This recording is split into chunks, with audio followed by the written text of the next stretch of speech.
documentaire. Voilà. Le film va expliquer l'histoire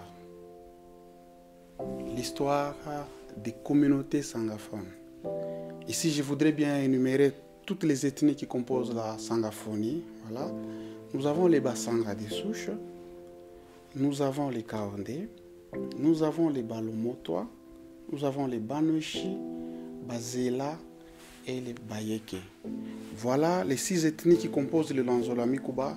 Et le film voudrait parler ou aborder toutes les questions des communautés d'une manière séparée pour que nous puissions donner la chance à tout le monde de nous connaître davantage. Parce que quand on parle de Lanzolami Kuba, généralement les gens ne savent pas que c'est un ensemble d'ethnies, un ensemble de communautés. Voilà, le film va retracer l'histoire d'une manière sommaire de toutes ces communautés.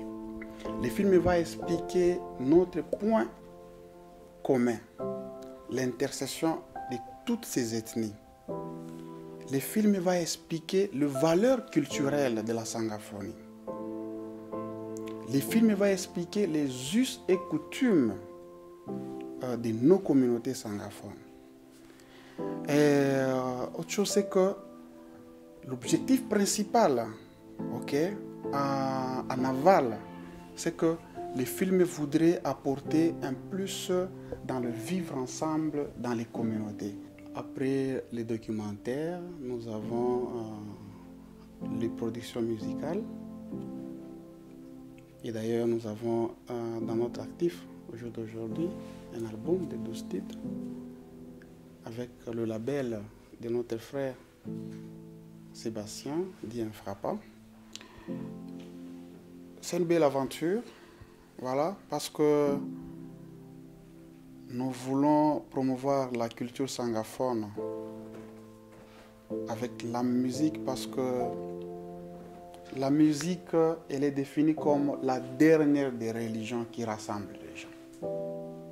Ok? Nous pouvons nous disloquer, nous pouvons avoir des différends, mais autour de la musique, tout le monde peut se retrouver.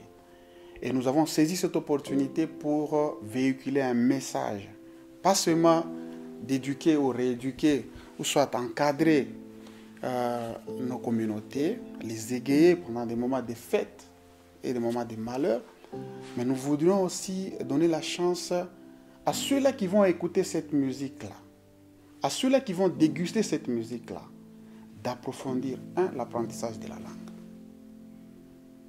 Plus vous écoutez cette musique, vous captez le message, vous mémorisez les phrases, et nous avons atteint notre objectif pédagogique d'apprendre à la communauté, surtout à ceux-là qui vivent en ville, qui n'ont pas eu la chance d'être à côté de leurs grands-parents ou parents qui parlent la langue, qu'ils puissent connaître les ABC du Kisanga. À côté des productions musicales, nous avons aussi un projet de dessin animé pour retracer l'histoire de la Sangaphonie ou de toutes les communautés Lanzolami Kuba à nos enfants et surtout la progéniture, pour pérenniser et inculquer les valeurs culturelles à nos enfants. Après les dessins animés, nous avons un autre projet sur les comédies musicales. Okay? Parce qu'on s'est dit éduquer la masse, éduquer nos communautés via les sketchs en Kisanga, en Kiswahili, selon les milieux, pour que nous puissions promouvoir l'apprentissage de la langue. À côté de la comédie musicale, nous avons le théâtre qu'on voudrait inonder aussi dans le marché, cette fois-là en Kisanga.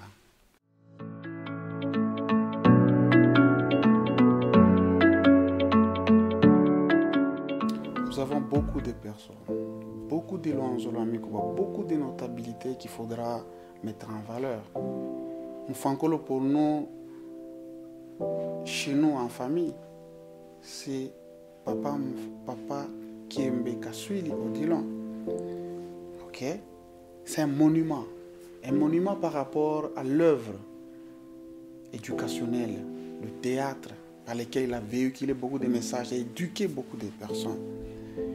Et nous voudrions le présenter à la face du monde, que voilà, c'est un fils Luanzo Lwami Kuba, un Kaondi natif de Chamalengue, qui a réussi dans son entreprise. Et il n'a fait que le théâtre comme métier. Et donc pour nous, c'est un exemple à suivre. À côté de Moufankolo, il y a beaucoup de personnes, beaucoup de personnages. Je peux citer ici les Mwami, des fois, paix à son âme, vers les années 58, entre 58 et après les indépendances. Tout ce qu'il a fait avec Moïse Tchombe pendant ces temps-là, son charisme, son abnégation pour les peuples autochtones Luanzo Lwami Kuba, d'une manière particulière, la promotion de cette communauté, ce sont des gens qu'il nous faut mettre en valeur. Nous devons les honorer. Et donc pour moi, c'est une occasion de mettre et de parler d'eux. On va les exhumer. On les exhume, on parle d'eux pour que nous puissions les faire connaître au monde. À côté des Mondongo Msirigo, des fois, nous avons le grand chef Mpande qui a l'argent, grand dignitaire. Il a fait 52 ans de règne dans la dynastie des Bassanga. Pourquoi ne pas parler de cet homme-là? Un modèle de leadership. Nous allons le mettre en valeur. Nous allons aussi parler de lui. Kiba Samaliba. Qui ne connaît pas Kiba Samaliba dans ces pays? Dans d'autres provinces, on ne sait pas qu'il est natif du territoire de Kasenga. Dans les terres, Luanzo Lwami Kuba. Et donc, nous allons parler de ces gens-là. Nos enfants qui vont à la Kenya, qui trouvent le stade Kiba Samaliba. D'autres ne savent pas. Donc, c'est nous, parents, d'éduquer nos enfants, de leur dire, voilà, c'est nous qu'on a écrit sur ces stades. C'est un fils Luanzo Lwami Kuba. Voilà ce qu'il a fait pour ces pays. Voilà ce qu'il a fait pour la province. Voilà ce qu'il a fait pour sa communauté. Nous avons le bâtiment du 30 juin, Mutakawa Dilomba. C'est parmi les meilleurs juristes du pays.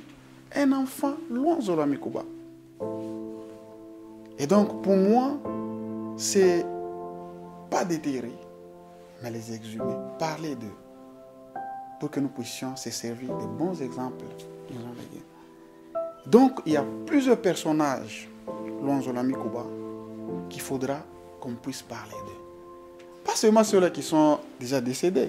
Nous allons saisir l'opportunité de parler aussi de ceux-là qui sont en vie. Pourquoi ne pas les honorer pendant qu'ils sont en vie?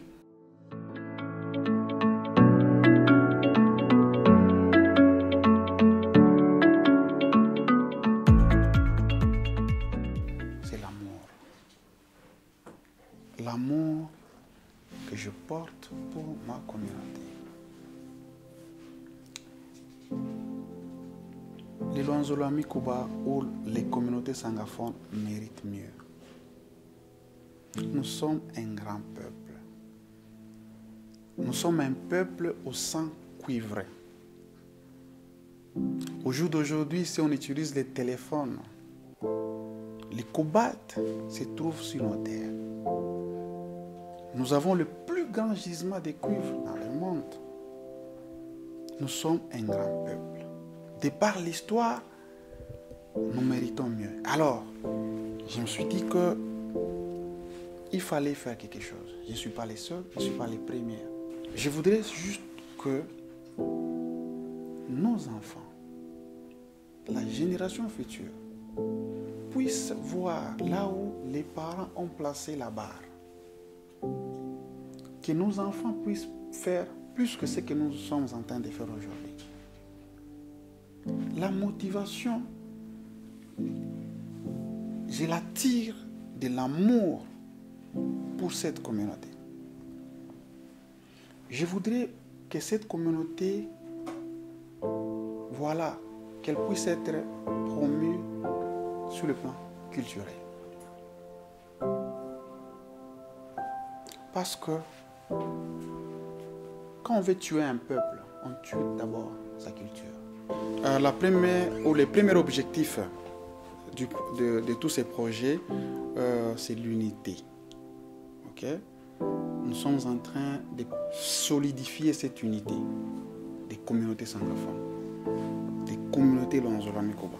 Ça, c'est un. Deux, nous sommes en train de militer pour la réunification. Ce sont des défis d'un groupe de personnes, d'une association. Chaque fois, il y a toujours des fissures sociales, il y a toujours des problèmes, des conflits. Ce sont des situations inhérentes à la vie humaine. Et donc, nous allons militer avec le film, que le film puisse véhiculer un message de réunification. Et au finish, parce que le Luanzula Mikoba, où le peuple sangaphone vit avec d'autres communautés, vit avec d'autres personnes, nous prenons le vivre ensemble. Ok? Il y a le brassage des cultures, il y a le mixage par le mariage et tout et consort. Et donc, nous allons dire à tous ceux-là qui ont accepté de vivre avec nous, de conjuguer le verbe dans le sens de parler un même langage, dans le sens de cohabiter d'une manière pacifique, dans le respect des uns et des autres. Et donc, ça, ce sont les objectifs généraux de toutes les activités ou les projets culturels que nous prenons. Et les objectifs spécifiques, c'est que le film, par exemple, le film documentaire, aborde des questions qui font la promotion de la communauté sangaphone ou de toutes les communautés qui constituent la sangaphonie. Okay? Et nous voulons promouvoir nos traditions, nos us et coutumes, promouvoir notre patrimoine culturel. Vous voyez? Et à côté de ça, nous avons notre histoire. Nous sommes un peuple qui a une histoire. Nous voulons considérer l'antériorité historique des peuples sangaphones. L'histoire de Luanzula Mikoba n'a pas commencé avec les statuts de 1989, ou soit des Bukwashi. Et en parlant de cette histoire des peuples autochtones, Luanzula Mikoba ou sangaphone, nous allons considérer la période précoloniale. Nous allons considérer, voir qu'est-ce qui a été fait, retracer l'histoire de la colonisation des peuples sangaphones. Nous allons parler de la communauté sangaphone après les indépendances jusqu'à la période du Zaïre. Et au finish, on va parler de l'histoire récente des peuples sangaphones. Le film ou le projet documentaire poursuit aussi un plaidoyer du peuple sangaphone au monde entier. À ceux-là qui ne nous connaissent pas, quels sont nos droits et nos devoirs? Nous allons expliquer au monde entier quels sont nos problèmes en tant que peuples autochtones vivant en République démocratique du Congo, dans la province du Haut-Katanga et du Lualaba. Et donc nous avons aussi nos problèmes que nous voudrions expliquer au monde entier. Et enfin, nous avons les atouts touristiques, politiques, économiques qui regorgent l'espace sangaphone. Le film va présenter tous ces atouts-là.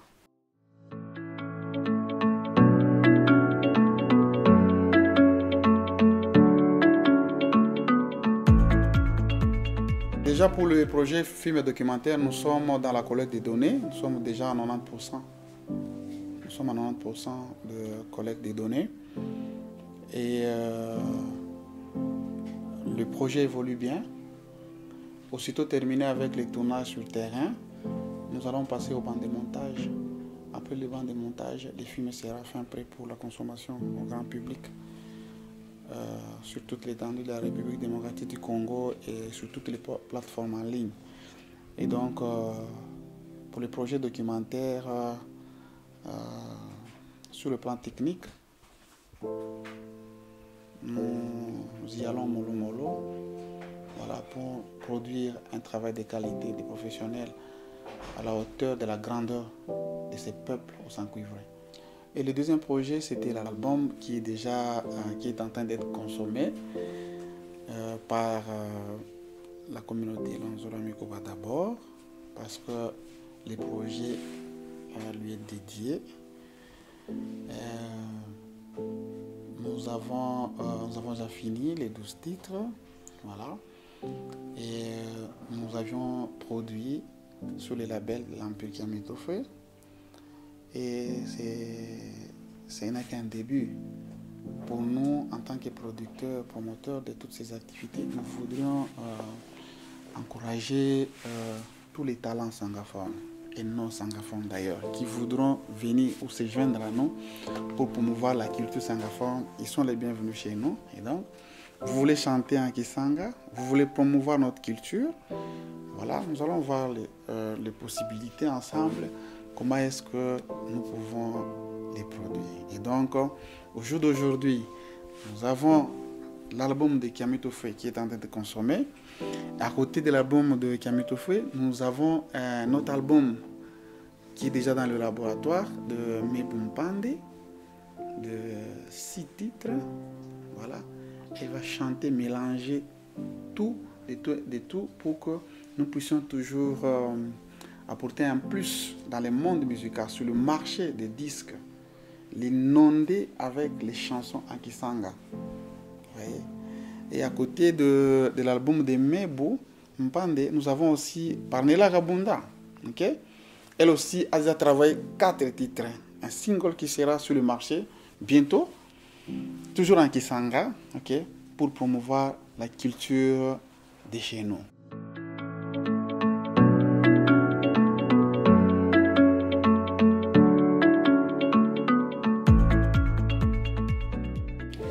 Derrière moi, il y a la communauté Lonzolo-Amikoba. Derrière moi, il y a tous les fils et filles désireux de voir leur communauté aller de l'avant. Derrière moi, il y a toutes ces personnes qui croient encore en cette communauté, qui croient que nous méritons mieux, qui croient qu'ensemble nous pouvons faire plus. Ensemble, nous pouvons redorer l'image dernière de cette communauté. Derrière moi, il y a des personnes qui ont le courage, la volonté, qui persévèrent pour que nous puissions mettre le Lonzolo-Amikoba au même pied d'égalité que d'autres peuples du monde entier. Nous méritons mieux. Et donc, toutes ces personnes-là qui entrent dans cette vision des choses, qui croient en ce positivisme, ils sont derrière moi. Et donc, je ne sais pas minimiser les efforts des uns et des autres, ou l'apport minime des uns et des autres. Et donc, toute pierre à l'édification de cette maison m'est utile. Et donc, derrière moi, il y a toutes ces personnes-là.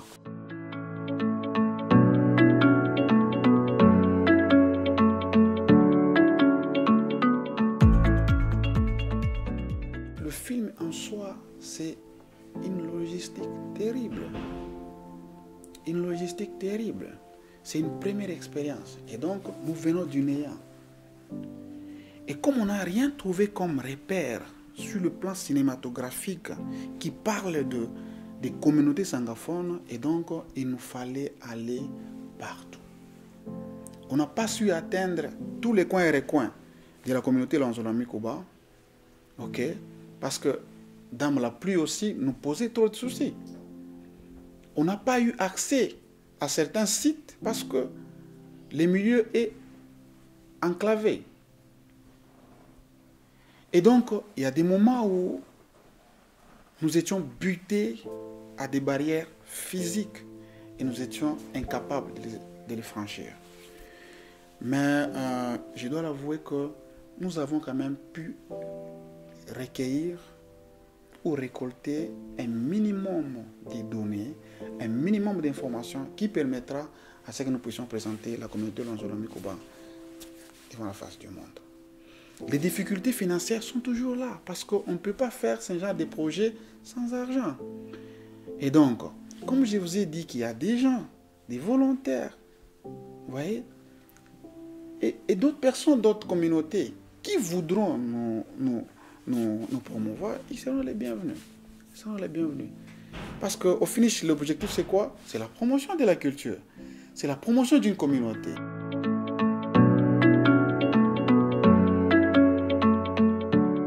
À vous, mes frères et sœurs, Lonzolami Kuba, nous avons besoin de travailler ensemble. Seul, moi, je n'en peux rien. J'ai besoin de votre soutien. Le soutien, il est financier. Pour que je puisse faire plus que ce que nous faisons aujourd'hui. Parce que sans argent, on n'en peut rien. À vous, mes frères et sœurs, Lonzolami Kuba, pour l'honneur, la fierté de notre communauté. La culture reste le seul pont qui nous relie au-delà de nos divergences politiques, religieuses. Et j'en passe. Et donc, nous pouvons au moins nous retrouver, parler un même langage quand on est devant cette dame qui s'appelle la culture. Je voudrais ici lancer un appel à tout le monde. Okay? Je voudrais que nous puissions travailler ensemble. Nous puissions travailler ensemble. Joignez-vous à l'équipe. Joignez-vous à votre frère Eric. Et si vous avez aussi un projet qui tire dans ce sens-là, je n'hésiterai jamais de me joindre aussi pour que nous puissions tous parler demain d'un Lonzolami Kuba fort et uni.